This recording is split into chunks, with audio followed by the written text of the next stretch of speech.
Good evening, I'm Cathy Lewis, and here's what matters. The face of Virginia is changing. The Commonwealth's Hispanic population has tripled. Most live in Northern Virginia, but Hampton Roads' Hispanic population has nearly doubled over the past 18 years. Most are here legally, 60% or so according to recent statistics. But because those who are here illegally live so very much in the shadows, it's tough to know how accurate the numbers are. Lisa Godley has a look at a few of the stories behind the numbers. Two illegal immigrants, one from Honduras, the other from El Salvador, agreed to share their hopes, dreams, and fears with us if we agreed to conceal their identities. Both men came to this country in search of a better life, not only for themselves, but as a way to improve the lives of the families they left behind. This 31-year-old construction worker, who we'll call Renee, came to the United States from Honduras almost 3 years ago. How did you get here? Porque es muy riesgoso porque uno puede They don't just buy a ticket. They jump on a train and there's always the risk of falling and the train killing you. 23-year-old Juan took the same risk, jumping a moving train in the hills of El Salvador, then coming into the United States by bus. Es para salir adelante en mi país. The motive for being here is to continue to move forward in the country that he came out of. The majority of young people desire to keep moving forward because of the poverty that they live in. What's life been like since your arrival? Yo pienso que from the beginning, it was a little difficult. In my country, we live with freedom and liberties. Podríamos decir como en una cárcel de oro. And here, you're in a golden prison. We have all the amenities. We have this great problem. We are not allowed to drive a car, not allowed to be in higher education of any kind. And many of your public services, they're not available. Muy costoso para mí porque cuando yo It's been trying to understand the different laws and the different way of life, trying to look for work and difficult finding work. And now that I'm working with this company that keeps me working all the time. How has the language barrier impacted your ability to do different things? A mí me ha impactado en cierta manera, pues porque it has been a difficult thing not being able to speak the language, because as you begin to want to work, you need to speak English in order to be able to work with the people around you. And because you don't speak English, you're vulnerable to being taken advantage of. Neither man said they'd ever been the victim of robbery, but Renee says he knows many people who have, mainly because they don't have any type of bank account. Do you feel that you should have access to programs such as welfare or public school education, things that people born in this country have access to? Claro que mientras yo no tenga. Of course, not having the right paperwork and not being legal, it's not a possibility and it's not right. Both men are single and work construction to send money home to their families. Neither drive, and they share a common bond. They miss the people they've left behind. They also say that getting a green card is too difficult and too expensive. If the opportunity came, it'd be a great thing to do, but that opportunity is very far off. Eso me gustaría porque así. Yes, it would be nice to have a green card, because then you would be able to travel and enjoy the benefits of being in this country and the different opportunities. If you could do anything or live anywhere in this country, what would you do? Where would it be? Yo buscara un trabajo. I would go out and look for a better job that I may be able to help my family more. Bueno, primero, I would first want to be legal in this country, because if I was legal in this country, I would have the option to be able to go visit my family. In all reality, being here, working all the time, you're still here being very lonely because all your family's still back home. For What Matters, I'm Lisa Godley. And we're glad to have with us tonight Beatrice Amberman, who chairs the Virginia Latino Advisory Board, and August Ratiangulo, who publishes El Eco de Virginia. Good to have you both with us today. Thank you, for being here. Beatrice, you've worked on these issues for so very many years, and when we think about this growth in the population, I'm just thinking in the time you and I have known each other, it's really been a dramatic increase. And as we noted earlier, most of the growth has been in Northern Virginia, where they've had some very significant challenges and issues, but the population here in Hampton Roads is also doubled. So this is a growing population, and yet this term is such an interesting one. This term, Hispanic, and I know you have some thoughts about Hispanic and that. Latinos, and of course a lot of people are confused. How do they call us? Well, according to the census, you know, they want to lump us all together. There are 21 different nations that speak Spanish. Therefore, people find it easier to remember all of us by the language we speak. But I just want to remind America that imagine if they were living abroad and everybody wanted to say that English-speaking persons from the US, Australia, England, Scotland, Ireland, that all of you were one and the same. So for us, you know, we preferred if people look at us from the perspective that we all come from all those different nations.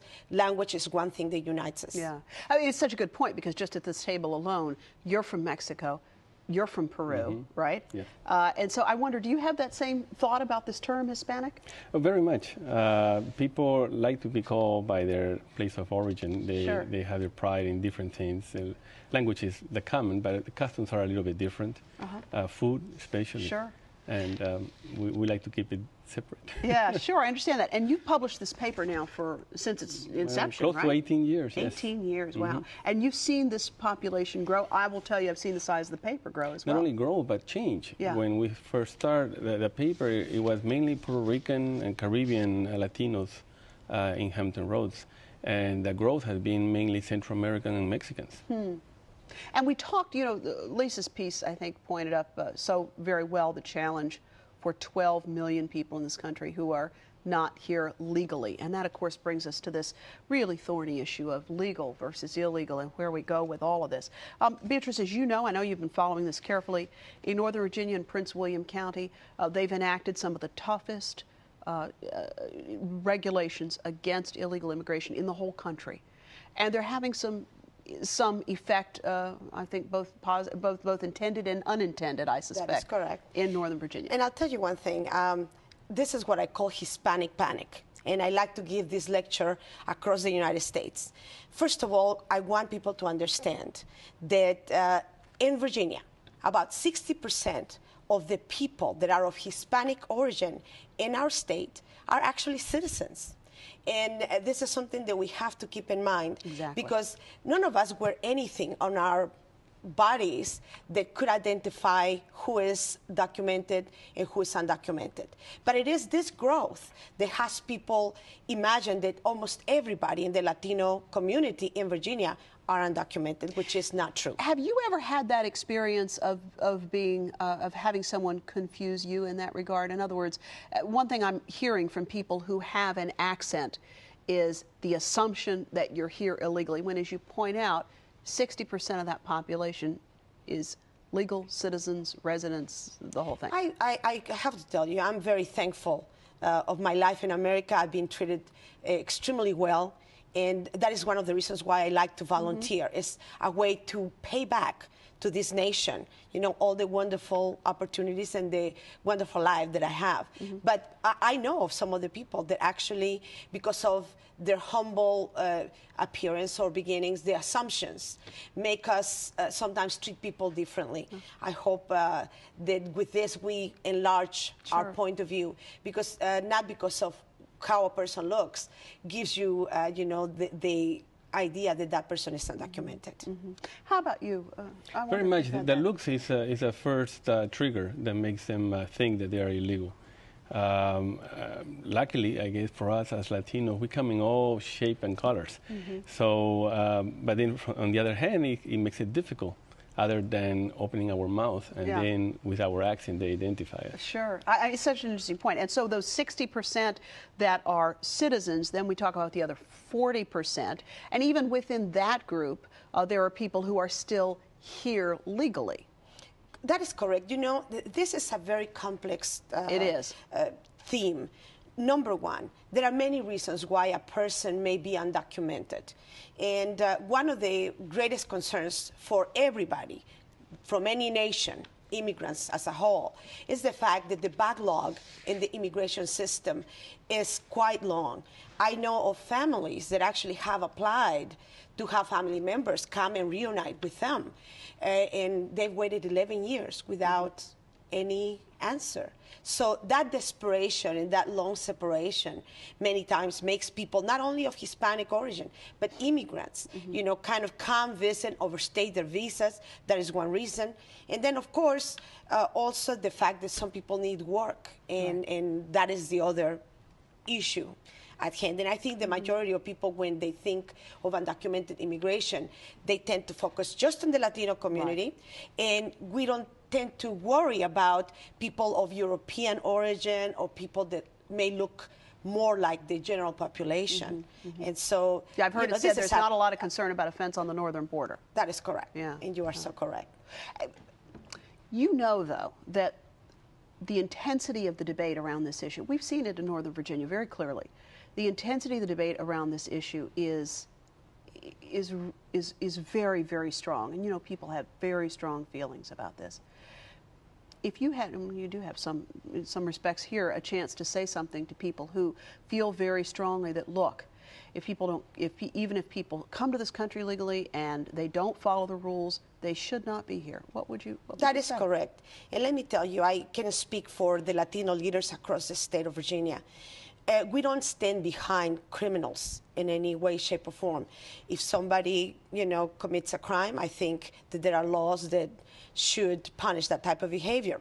But on the other hand, equating workers with the regular criminal, you know, people, it's incorrect. Number one, I feel that there is an imbalance in our conversation because we want to criminalize workers, and yet we don't want to criminalize employers. To me, that is a double standard that we need to come to a conclusion, you know, soon. Number one, we are competing in a global economy. We are competing with nations like China, for instance, that can produce goods that are very inexpensive. As a matter of fact, Mexico is finding very hard to compete with products arriving from China because they can produce things cheaper than Mexico. So that and NAFTA have displaced people's, you know, way of earning a living. So that's the reason why many people, you know, move and shift. And when we say that these people come, let me tell you, if they wouldn't find work in America, I can tell you that probably people would not stay. There are people that are offering jobs to these individuals.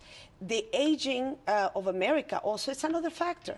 You know, we don't have as many young individuals to work in certain areas like the fields, and, you know, farmers depend on the work of the immigrant population. And so all those things we have to take into consideration.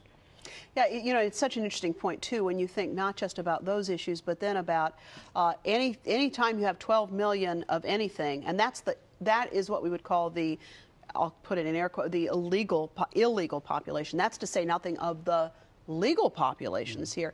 That's a huge market, and business people look at that and say, that's a huge opportunity, too. You know, when you have that many numbers, you have an opportunity to have goods and services and an economy, and to sell goods and services. And that's a piece of, I think, what you've seen change over time with this publication. Yeah, and I think big businesses are the ones pushing that they want to keep it like it is. Because as long as they keep that second quality of individuals living in the United States to do the work that they don't want to do, be underpaid, always keep them in fear. That's better business for them, which I think is bad business. But they think that's more revenue, faster money. Sure. And that's a big problem, a big threat for the United States too, because like you say, 12 million people of undocumented people. We don't know who they are, if they're working with somebody. And you don't really know if there are 12 million, if they're undocumented. I mean, I suppose it could be larger. It could be larger. I think the biggest task that the United States has to do is document these people. And it doesn't have to be a residency. It doesn't have to be a citizenship. Just document them. Give them some sort of permit to know who they are and where they are working. And so how would you, I mean, I know it's a huge issue. When you start, you're so right, when you start delving into it, it is an extraordinarily complex issue. And one of the problems, I think, with our conversations about these on a national level is that they get very shorthanded and they get very short shrift when they're in fact very complex issues. But as you look at the issue of 12 million people in this country living in the shadows, what would you do? I mean, if you could advise whoever the new president will be, what would you advise that president Because to do? the complexity of the problem, I cannot envision having all the problems solved at once. It's a longer-term process. Exactly. So the first step is to give them a permit. The permit just gives them the right to work and to formalize their name and their residency, or place of residency or sleeping where they are at. That way, that will give a peace of mind to all Americans to know who is here. Who's here, yeah. No, and then we can figure out to who we're going to grant them residency or a path to citizenship. Maybe there's a process of earning it, perhaps through volunteer. I always say that volunteer is a great vehicle to incorporate a foreigner into America, right, in American way of life. And this point, when we talk about pathway to citizenship, that brings us to the process by which people currently become legal. As you said earlier, Beatrice Amberman, there is this real issue with the backlog of applications. And Senator Webb, in May of this year, wrote a letter to Secretary Chertoff at Homeland Security saying, look, you really need to take a look at this because it's causing a lot of unintended consequences. And what we want to say in the Hispanic community is that we need comprehensive immigration reform. I think that a lot of people find that term somewhat problematic, but we can't afford doing nothing. And that's what we have done for 20 plus years. And this is where we are still, without any movement whatsoever. And Augusto is correct. We need to realize that farmers need workers. If we have only 600,000 visas for a nation as large as ours, how can we think that all these businesses don't find in desperation other ways to employ people? So finding only the punitive areas in which to work has not produced any changes. We need to take a look at this complexity. Number one, there are some people that have been working here for many years, some of them 10 years. They pay taxes. And I have some studies, for instance, and the Commonwealth Institute says that it is approximately $300 to $500 million that undocumented individuals are paying into the tax system in Virginia alone. So that, and I guess that's my question, if they're undocumented, how do they set up a process by which that tax money is collected? And where does it go and what happens to it? Well, usually you can request a taxpayer identification number. I see. Once you request that number and the state gives it to you, then you can pay onto, even that if you don't have, say, a social security number. Exactly, but you have a tax identification number that you can pay. And so the taxes are collected. And your employers also, pay 5% or whatever percentage into that. So that's an additional $5 to $10 million that go into that, So that money just is collected? And that is never collected. That stays there. So what we're saying is, it is obvious that the economic welfare of Virginia has depended and benefits from the work of these people. And I feel that, if you go and have a conversation with farmers or the shellfish industry in our area that depend on these workers, they will tell you that actually, the conversation needs to be, how can we bring the amount of workers that these people need so that Virginia can stay competitive. We don't want to import our food the same way that we import our gas or our energy. And one of the other, I suspect, unintended consequences, certainly in Prince William County, where they have this very, very strict legislation, what they're finding is that people are moving out to the neighboring communities, people who are here legally, people who are contributing to the economy, and people who are citizens are saying, I don't want to live in this environment and so they're moving out to the neighboring areas. But the consequences really are far more dire for some people, and we know that there's a great concern about increasing hate crimes. And that is correct. This is something that preoccupies our community across the United States. And I have here something that I would like for you to share with your viewers. And it is a report by the National Council of La Raza. And this is a report that people can, take a look at. The FBI is reporting at least 25% increase in crimes against Latinos. And this is, again, because of the assumption that, if that person looks undocumented, he must be. And so a lot of crimes in our community, especially in the undocumented population, are going underreported.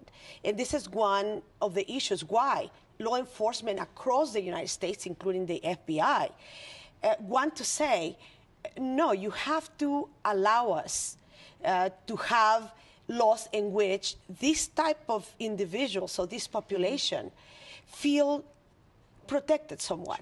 Sure. We don't have we don't have to think how bad it is to be without any rights. Yeah. And imagine having crimes being committed against you and not being able to report to anyone. I was also talking with a law enforcement person the other day who said, a lot of these, and certainly we've had this conversation here in Hampton Roads, these proposals to ask people their citizenship status if you stop them for a crime or whatever, or for a believed crime, that the problem with those is that they're going to damage the relationships that police officers are able to build out in the community that help them solve crimes. And so the feeling, at least among this person, these folks that I was talking with, is that could, too, have some unintended consequences at the end of the day. And what we want to say is that the law in America has been the standard bearer of human rights and law.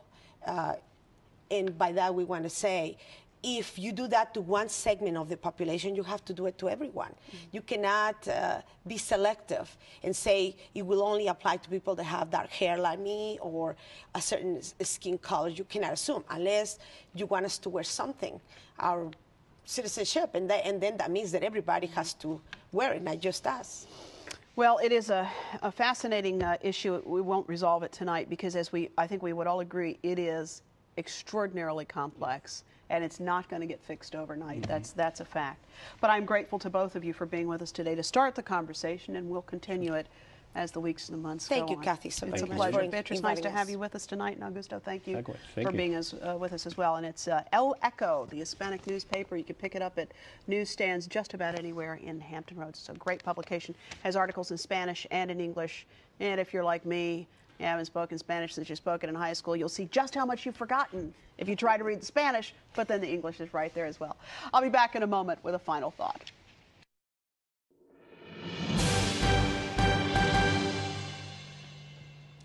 $12 million. That's the estimate that's often cited when the conversation turns to illegal immigration. About a third, as we talk tonight, came here legally. Their visas have expired. And that was nearly the case for the owners of one of my favorite restaurants, Luna Maya in Norfolk. Two Bolivian sisters came here to study. They met their husbands here, and now they have children here. But, said Vivian Montoya, if we had been single, it would have been nearly impossible to get through the process before our student visas expired. If they had gone back to Bolivia, we'd have missed out on a lot.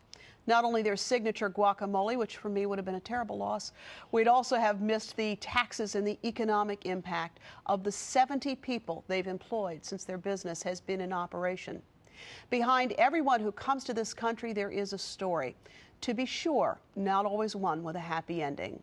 Whose heart did not break 18 months ago when Tessa Trachant and Allison Kuhnhart were killed by a drunk driver who had been here illegally for 7 years, had already had 2 court appearances for public drunkenness and a DUI. It must be said that while drinking and driving is what killed those girls, if the system had been working, Alfredo Ramos wouldn't have been at that intersection that awful night, and those families would not be gripped by grief as they are today. Even those who try to get here legally with skills we need don't have an easy time of it. A few years ago, I was visiting the Diabetes Institute in Norfolk, where the staff was expending countless hours trying to get a visa for a world-renowned researcher trying to get here from Europe, Scotland, I think, to work on nothing less than the cure for diabetes. To this day, I don't know how that drama played out.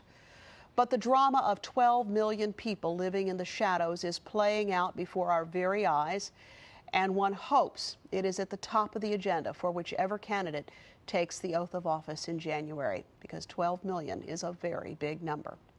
What do you think about immigration, legal and illegal? We'd love to hear from you if you have a moment. Just drop us a line, and that's at 5200 Hampton Boulevard, Norfolk, Virginia, 23508. Or just pick up the phone, give us a call, 889-9437. You can also email us at whatmatters@whro.org. And I do hope that you will check out our new website at whatmatters.tv. Thanks so much for joining us tonight. We'll see you next week for a conversation with State School Superintendent Dr. Billy Canaday. He's headed to the University of Virginia this fall to become the School of Continuing and Professional Studies Dean. It's a long way from the days when he was the principal at Huntington Middle School in Newport News. So get your hall pass and join us next week. We'll see you then.